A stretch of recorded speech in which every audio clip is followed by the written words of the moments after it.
This land is your land. This land is all right, something else I want to ask you about.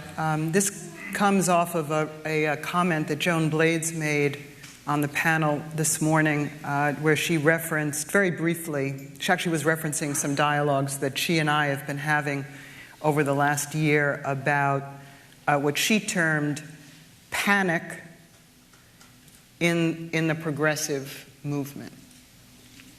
She was saying, and again, she referenced this earlier, that a concern of hers is that progressive-minded people are panicked, and that they are that causes people to act in defensive kinds of ways. And one of the issues that we have found over the years is that some of the strongest opposition to democracy reform, particularly with respect to the primary system itself, comes from progressives, comes from people who are, at least historically, politically associated with being pro-democracy and in the forefront of social justice and opening up the political process. But at least in the most recent period, they've been against some of these kinds of initiatives that bring more voters in and so forth. And I would be interested to know what each of you think about that. One of the attitudes that I come across frequently when engaging with other progressives and Democrats is a kind of a philosophy that's been expounded over the many last couple years within Democratic Party progressive circles, which is, namely, the demographics are in our favor. That the country's becoming more people of color, it's younger, there's more immigrants, more Latinos. We simply have to wait here, and they will come to us. And speaking as a progressive, I think that is such a problematic politic that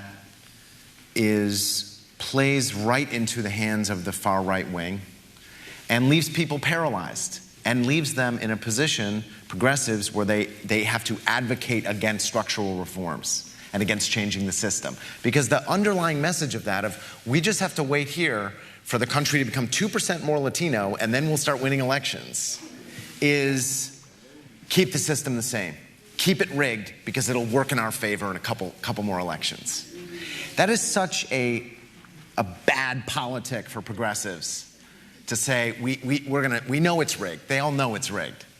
We need to keep it rigged because eventually it'll help us. And that's how we're going to be able to defeat the Republicans. That politic drives me crazy, and it's very prevalent. And I think we have to challenge it.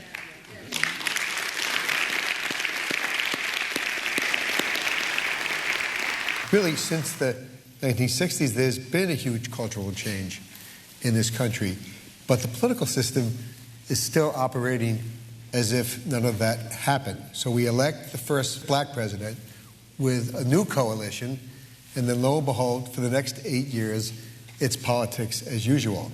So Americans are unhappy, Americans want things, and our political system simply doesn't allow the changes that are actually happening on the ground and among the American people to manifest themselves in government and in politics, and something's got to give. I think a challenge to the left in this country, and this has been true for a long time, is to be less concerned about outcomes and more concerned about democracy. I think a big problem for the left, and I think the American people on some level understand this, is that the left doesn't trust the American people because they're afraid that if things happen democratically without the guidance, without the control of the Democratic Party, for example, that things that the left considers important, like the safety net, despite the fact that the safety net really doesn't keep people very safe, might be taken away. But I think the obsession with outcomes keeps us on the defensive, keeps us locked down, and doesn't really give the American people the opportunity to express their decency, to express their passion, to express their concern for fairness and for everybody. In the, Fred Newman used to say this, he wasn't the only person, that on the beaches at Normandy, you didn't know whether the guy standing next to you was a Democrat or Republican. It didn't matter. So we've got to really give up wanting to control outcomes and invite the American people as a whole into the process of deciding what kind of a country they want. At the end of the day, we would not have had Barack Obama but for the open primaries that existed. Had it just been a closed primary system, he never would have won the election in 2008. And so if that was any progress, and I firmly believe that it was, and I certainly think it created a new foundation for where we can go as a nation in terms of forming a more perfect union, then I think we have to really think about how we make these things work, because we will have some sort of choice in 2016.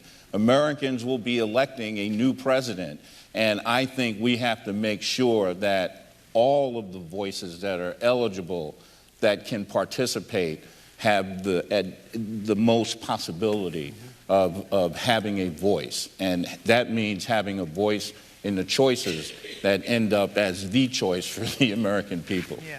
Can we make reform popular with the American people? I think people in general become excited about things that they actually can really, truly participate in.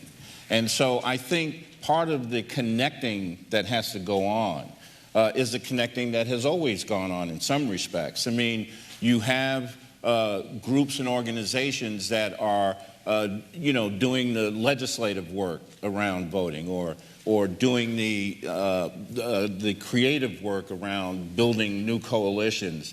And I think we have to also bring in sort of the social movement aspect to it, that people are gathering for a reason to confront the institution that is stopping them from being able to progress and prosper.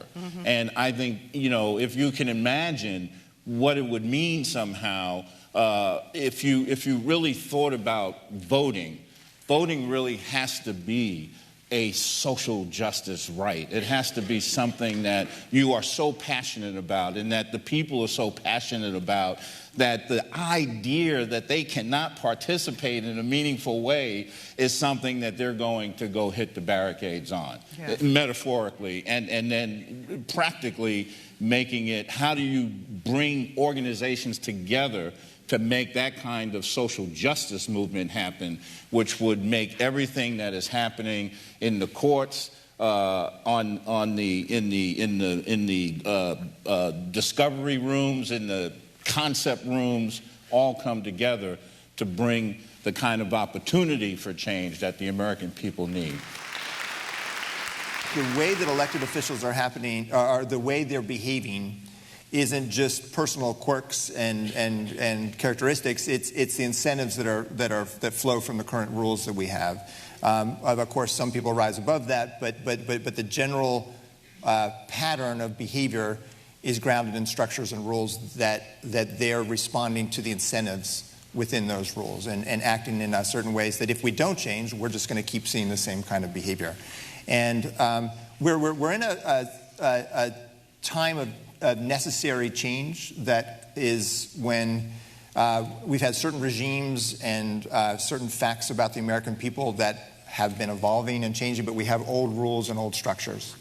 And they just don't mesh together. And that if we don't change and update and modernize the rules and structures, we're just going to get into a cycle of problems that, of course, are bad for the country. You don't realize that the right wing, left wing, up wing, down wing, all the wings of everything is part of the same movement. You should look at candidates as the individual. That's a very libertarian message. It's a Democrat message. It's a conservative message. What's the state doing, funding a process that serves two private parties? So I think we shouldn't look at it as this is somebody's movement to get there. This is about all of us, and how do we have a better way for us to come together and form a government that resolves the natural differences among all of us. The nice thing about building this movement is the other side's doing an awful lot to try and help us do it, almost daily. They do things inside their parties that are disenfranchising voters, that are pushing them to the outside, that are making them give up on the system. Now, there's our danger. Our danger is that the public tends to be giving up. They're starting to believe that, in fact, maybe we can't make this thing any better. We have to give them hope. What we have to do is to make them believe, that, in fact, we can make things better. That's why I'm here. I think that's why most people in the room are here.